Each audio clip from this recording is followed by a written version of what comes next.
Pues bienvenidos una semana más a La Tribuna. No sé si les ha pasado en alguna ocasión que consideran que lo establecido no les parece justo y lo intentan cambiar y a veces chocan con un muro y como mínimo les pueden mirar mal, ¿no? Bueno, pues a nuestra invitada de hoy yo creo que ha pasado por muchos trabajos en su vida y tiene los cimientos de los valores bien sólidos y sabe muy bien lo que quiere y ha querido contarnos que hay posibilidad de hacer otra política. Ella ha estado como alcaldesa de Madrid y conoce esa experiencia, así que le hemos querido invitar a que venga a esta tribuna a Manuela Carmena. Bienvenida. Encantadísima de estar aquí con vosotros, contigo, y de hablar de lo que tú quieras. Bueno, y además en Bilbao, que es una ciudad a la que yo creo que quieres, ¿no? Muchísimo, la verdad. Mira, yo vine aquí de jueza de instrucción, ¿no? Y entonces me enamoré de Bilbao. Yo entonces tenía un amigo que era marino, y entonces yo le explicaba, le escribía, decía, qué maravilla de ciudad. Decía, mira, eres la persona, estamos hablando del año 83, dice, eres la persona más optimista que conozco, porque decir que es una ciudad maravillosa, Bilbao, ¿no? Pero yo le explicaba que, aunque entonces era el Bilbao oscuro, que ya muchos casi ni pueden recordar, ¿no? Yo notaba que era una ciudad tan profundamente industrial, ¿no? que me parecía interesante, ¿no? Me gustaba mucho el margen izquierdo de la ría, ¿no? Con las fábricas de verdad, ¿no? No y sé. las grúas. Sí, las grúas y ese olor oscuro, el olor, no sé, la ría oscura, el hierro oscuro, no sé, pero me encantaba. Y fíjate, si me gustaba entonces, pues ahora me encanta todavía más. Bueno, ¿no? y las ciudades también lo hace mucho la gente, ¿no? Sí. ¿Cómo es? Hay de todo en la vida, claro. Te puedes Bueno, pero encontrar, además es que Bilbao es, no sé, bueno, todo el País Vasco ha sido una avanzadilla en muchos aspectos del Estado español, ¿no? Es decir, por su vinculación, digamos, a Europa, por estar muy relacionada con la industria inglesa, por estar relacionada con la cultura francesa, ¿no? Ha sido una puerta muy abierta que por lo menos a muchas personas como a mí nos ha resultado muy atractiva. Sí, yo ahora veo a gente, por ejemplo, que viene de fuera, que cruza el puente de la Riaga, ¿no? Que hace mucho tiempo que no ha venido y se encuentran con una ciudad diferente, ¿no? Sí, claro, Y dicen, hola, ¿qué? Y veo esa expresión de ha cambiado. También hay gente que echa de menos ese Bilbao oscuro. O sea, Bueno, a mí el de entonces me gustó, pero este me gusta más, claro. Bueno, decíamos que hay veces en la vida, ¿no? Que has tenido la posibilidad de hacer muchos trabajos, porque tú consideras que no eres una política. No, no, no, porque es que casi yo diría que no debe haber políticos de profesión, ¿no? Es decir, ya sé que los hay, pero yo creo que la política es una responsabilidad que ejerces durante un determinado tiempo, ¿no? Pero tú tienes una profesión, todos o muchas, no sé. La verdad es que en la vida hay gente que tiene muchas profesiones, también es un planteamiento muy necesario y yo diría muy conveniente para los tiempos modernos, ¿no? Pero no creo que la política pueda ser una profesión, es decir, que pienses que tú tienes, te ganas la vida en la política de manera sistemática, creo que deforma la idea de la política. Bueno, cuando te propusieron, me imagino que te lo pensaste, ¿no? Porque pasar de la judicatura a ese plano. Claro, yo ya estaba jubilada, entonces yo cuando me jubilé muy pronto, me jubilé anticipadamente, porque la verdad es que a mí me parece que cuando vas cumpliendo años tienes muchas posibilidades de seguir haciendo cosas, pero hay que buscarlas, las que más encajan con tus deseos, con tu capacidad, digamos, de creatividad y tal. Entonces yo en aquel momento pedí la presidencia del Tribunal Superior de Madrid y entonces pues los requisitos era que iban a valorar mucho el ser mujer, el tener capacidad de gestión y tal, y entonces yo dije, pues nada, me presenté, hice un proyecto muy bueno, todo el mundo me felicitó y tal, pero luego me dijeron, mira, no te hemos seleccionado porque políticamente nos interesaba un juez del Tribunal Superior que le apoyara al Partido Popular y bueno, pues ya está. Y entonces yo dije, anda, pues esto no me gusta, así que dije, venga, me voy y me diseñé mis propios proyectos de qué iba a hacer cuando me jubilara, ¿no? Y entre ellos ninguno tenía que ver con la política institucional, porque nunca me había atraído. La verdad es que siendo muy joven me propuso el que entonces era ministro del Interior, Barrio Nuevo, entrar a formar parte de él como secretaria de Estado de Interior y no me apeteció, es decir, que nunca he tenido una... Y por eso cuando me propusieron lo de la candidatura, pues tardé mucho en decir que sí, porque al principio no me interesaba, ¿no?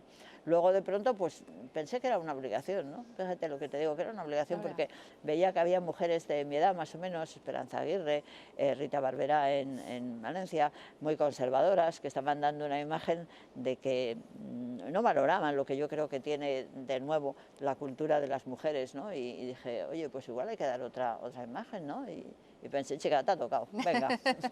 te ha tocado y además lo que te encontraste dentro es, yo creo que lo contrario un poco a lo que tú ibas a hacer, ese sentido de voy a trabajar por la sociedad, que es lo que tiene que tener toda la persona que está en una institución, ¿no? Al final hay mucha gente y de diferentes Claro, formas de encontré pensar. unos obstáculos que nunca había encontrado en el resto de las actividades, digamos, de cambio que había intentado hacer yo, porque la judicatura, a pesar de ser muy conservadora, no sé, nunca había vivido pues ni los insultos, ni la descalificación, ni las mentiras, ni toda esa estructura que hay desde los que han perdido las elecciones, desde los que están en la oposición en relación con el Ejecutivo. Eso no lo había vivido y me sorprendió, y sobre todo fui consciente de que eso impide que la política sea eficaz, ¿no?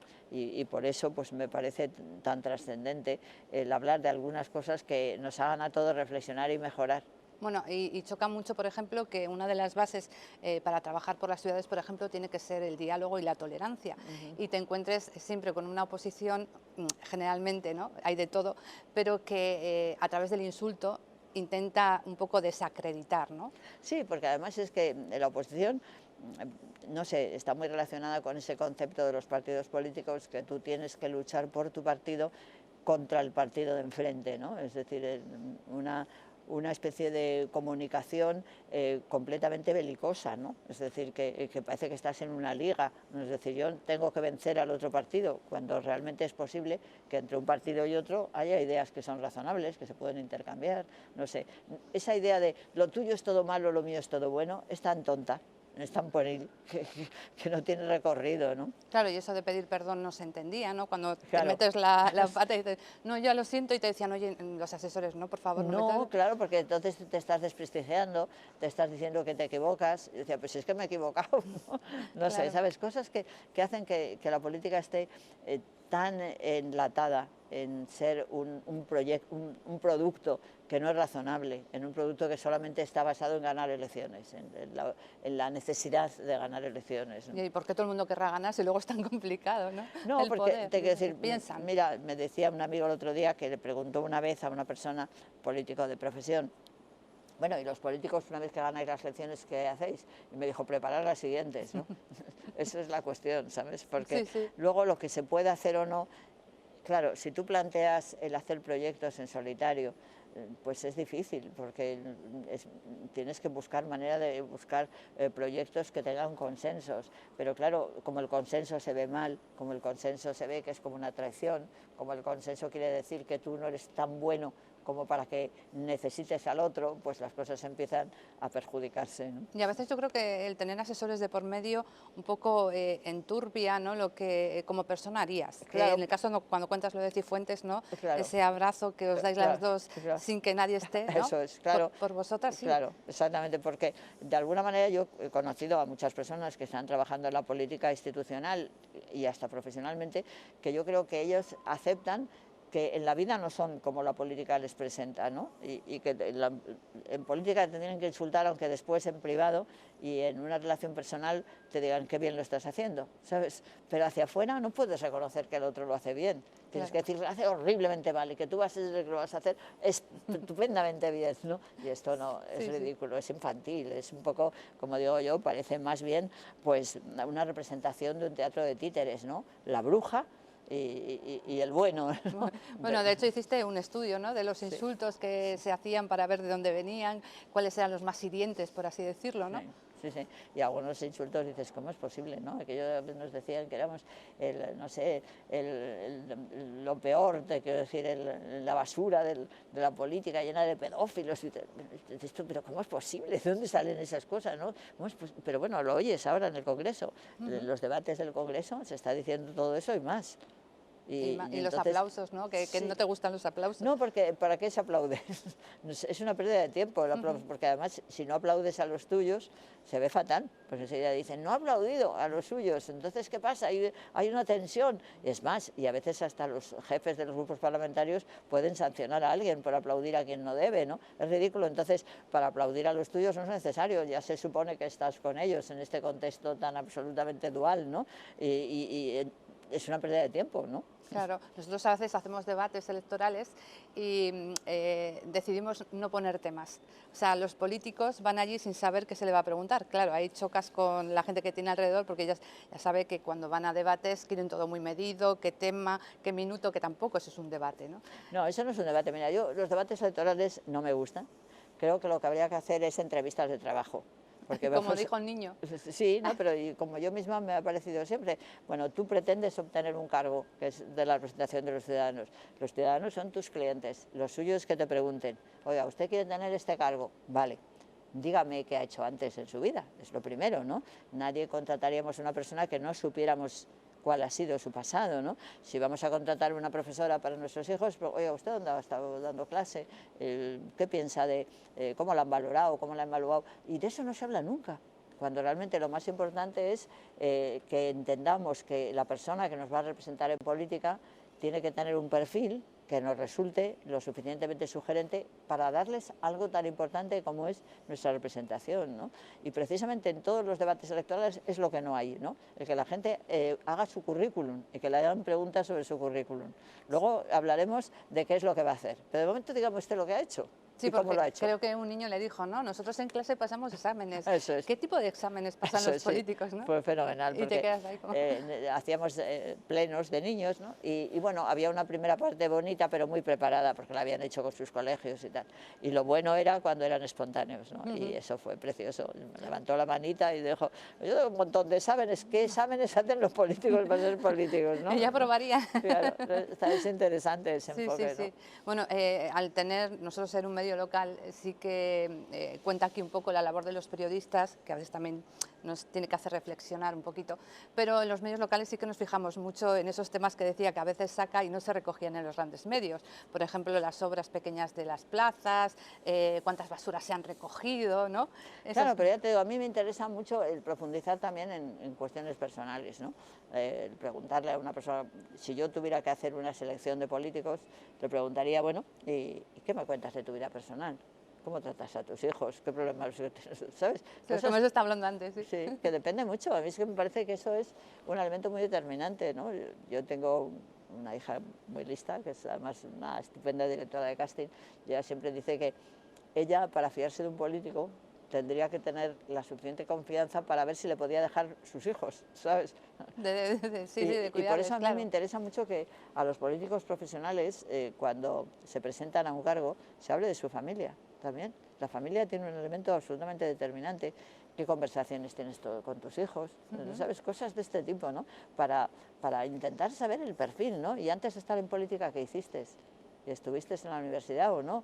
¿O tienes un trabajo profesional, eres presador? ¿En qué fábricas has estado? ¿Perteneces a los sindicatos? ¿Qué opinas de los sindicatos? ¿No? Eso sería lo normal, ¿no? Claro, eso, cuando lo has dicho me he parado a pensar, digo, ¿a qué político le dejaría yo a mis hijos? Para mí no, para mal, igual. ¿Sabes lo que quiero decir? Sí, ¿no? yo te entiendo. Sí. Sí, además hablas mucho de intentar compaginar la vida familiar, no ser como esas personas que dicen, no he sido un padre ausente, pero no desconectado. Sí, a mí se no me gusta nada, es decir, ahora que ya no estoy en política voy a dedicarme a mi familia, pero no seas merluzo, dedícate a tu familia siempre porque te necesitan siempre, ¿no? Claro. Y tú los necesitas a ellos, ¿no?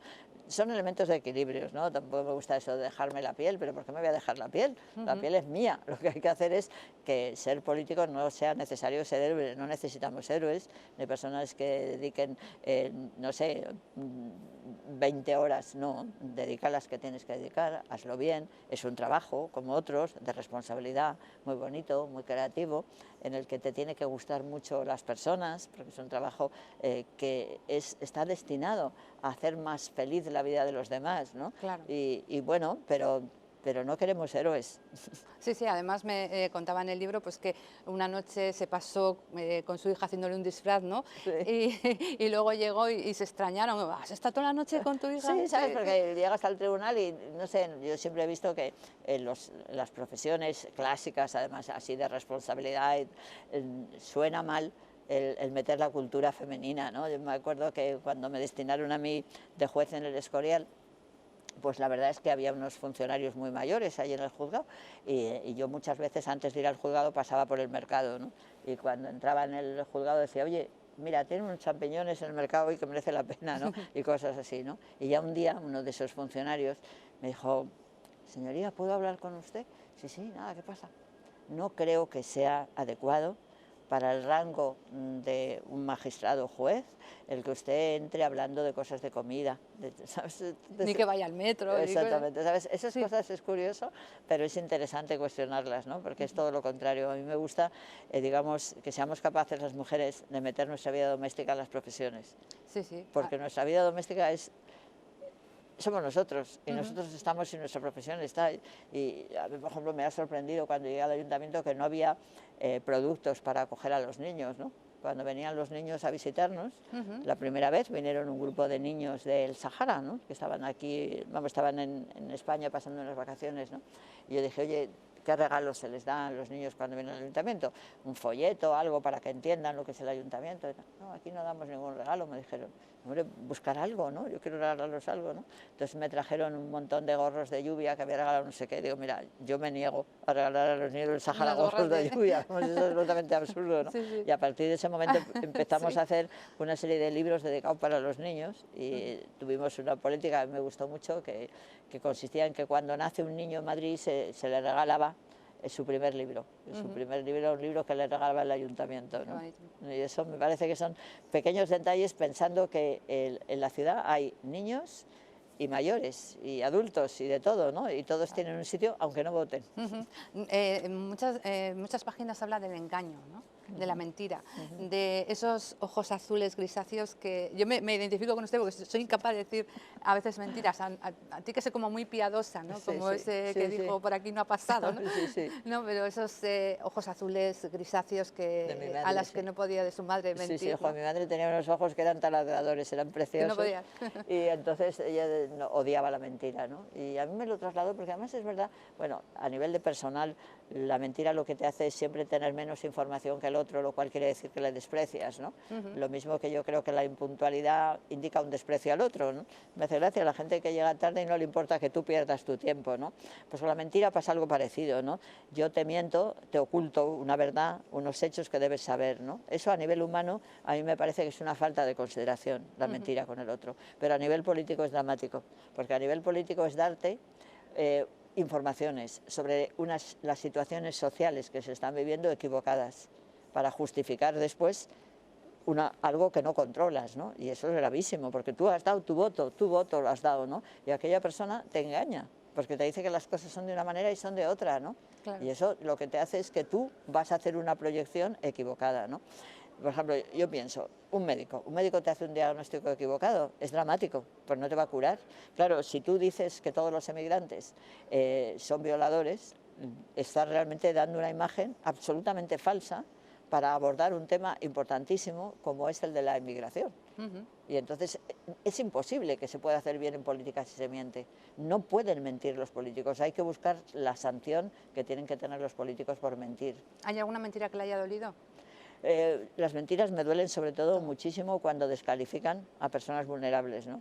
Y me duelen muchísimo las mentiras contra la inmigración, porque me parece tremendo. Creo que las personas que se ven obligadas nada menos que a exponer su vida cruzando el mar Mediterráneo porque han tomado la decisión de que no van a poder vivir como ellos necesitan en sus países si vienen a Europa y les mentimos de esa manera y decimos lo de ellos cosas que son absolutamente falsas, me duele muchísimo, mira, sobre todo con lo que se llaman los menores no acompañados, ¿no? Me duele una barbaridad. Son chavales, yo los conozco como cualquiera que quiera acercarse a ellos, de verdad, yo a veces pienso que son lo mejor de los mejores, pues son valientes, están llenos de futuro, los necesitamos en este país. Y decimos unas barbaridades de ellos, pues las dicen quien los dicen, ¿no? Sí, estaba pensando el otro día en Achuri, hay un barrio aquí que acoge a ese tipo de personas, sobre todo los que vienen y son ya con 18 años que no tienen dónde ir.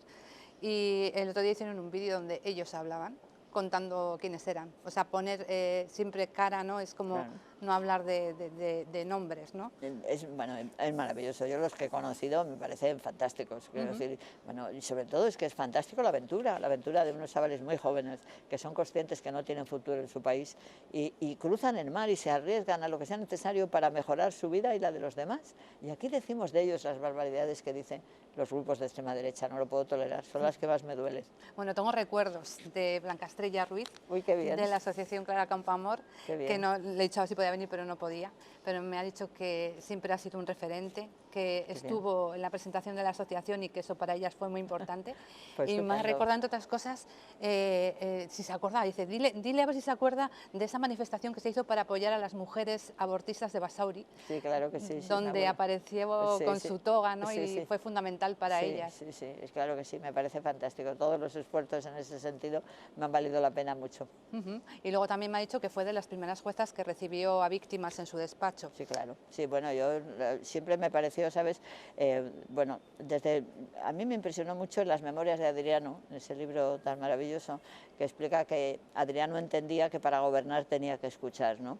Y yo he pensado que eso es una lección de los clásicos, muy bien interpretado por Margarita Yucernal, ¿no? Pero que ella supo captar algo que es eterno en la humanidad, ¿no? No se puede juzgar, no se puede gobernar, no se puede administrar sin escuchar, ¿no? Y la escucha es absolutamente imprescindible. Entonces yo siempre he querido que en mi juzgado pudiera acudir el que fuera, es decir, daba igual. Es decir, claro, hay que respetar unas horas, pero yo siempre he recibido a todo el mundo, ¿no? Y algunos jueces me decían, ¿y tú por qué recibes a todo el mundo? Digo, porque estoy segura que cualquiera de vosotros recibís a alguien importante, pero para saber que entra todo el mundo tienes que decir que puede cualquier persona, ¿no? Y yo he recibido desde una persona que me había condenado yo a bastantes años de cárcel, además, y llegó el momento de entrar en prisión y esta persona estaba desesperada, no quería entrar en prisión y yo le recibí y venía porque quería pedir un aplazamiento, ¿no? Yo le decía, no, mira, el aplazamiento no te va a significar para nada, tienes que abordar 8 años de cárcel, es duro, pero tienes que abordar. No, es que yo pienso en la cárcel, no te preocupes, tú puedes llamar al juzgado en cualquier momento. Cuando tú pienses que en la cárcel no están no están respetando tus derechos, puedes llamarnos. Y yo les dije el teléfono, llama, ¿sabes?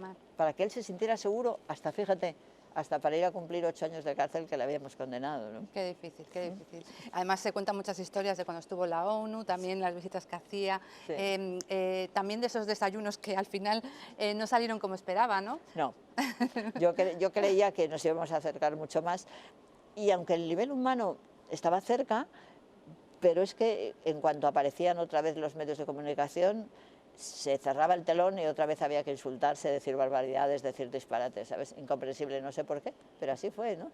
Con toda la oposición, porque no solamente con el Partido Popular, el Partido Socialista, que no tiene ningún sentido porque en muchas cosas nos apoyaban, pero en muchísimas actuaciones eran unos insultos los que me dirigían a mí, que eran realmente incomprensibles, ¿no? Sí, eran desayunos en el ayuntamiento, que no lo hemos contado, con esas magdalenas que hacía Manuela, y también se ha tenido que llevar a casa pollo al curry que tenía preparado y no sirvió para nada. Claro. Pero también queríamos que se lleve un buen sabor de boca de aquí, de Bilbao. Eso me lo llevo siempre. Siempre. Como ella regala cosas, hemos querido también nosotros regalarle algo para endulzarle. Bueno. Don Manuel, que es una de las pastelerías de aquí, le he dicho, oye, prepárale algo. Yo qué maravilla, muchísimas gracias. Pero bueno, qué ¿Esto maravilla. para qué? Pero qué suerte tengo. Son 2 bizcochos y ese chocolate que hacen ellos y que me han dicho que está muy rico, muy rico. Pues seguro. Bueno, aquí tenéis unos pasteleros maravillosos, así que muchísimas gracias, porque además la cosa en la bollería me encanta. Yo no he podido cocinar porque si te cocino ya no vuelves. Bueno, pero algún día podemos hacer prácticas conjuntas. Ay, pues porque además aquí en el libro aparecen unas recetas. Sí, las cogemos en mano, nos ponemos a ellas. Pues yo encantada y mis hijos igual también si me enseñan. Fenomenal, muy bien. Bueno, pues ha sido un placer tenerla. Muchísimas gracias, lo hemos pasado muy bien y encima me voy con 2 bizcochos de chocolate. Venga. Seguramente esta entrevista no saldrá porque no te he preguntado de temas de actualidad ni de Yolanda ni de nada, pero me parecía más interesante lo que cuenta en este libro, que ya va la 3ª edición. Sí, sí. Eso O es. sea, que está eso muy es. contenta. Sí, claro que sí. Bueno, pues siempre será bien recibida aquí Venga, en Bilbao. muchísimas Muchas gracias, ha sido delicioso, de verdad. A todos, gracias. Nosotros nos Venga, vamos. Hasta venga, la semana que viene. Hasta entonces. venga.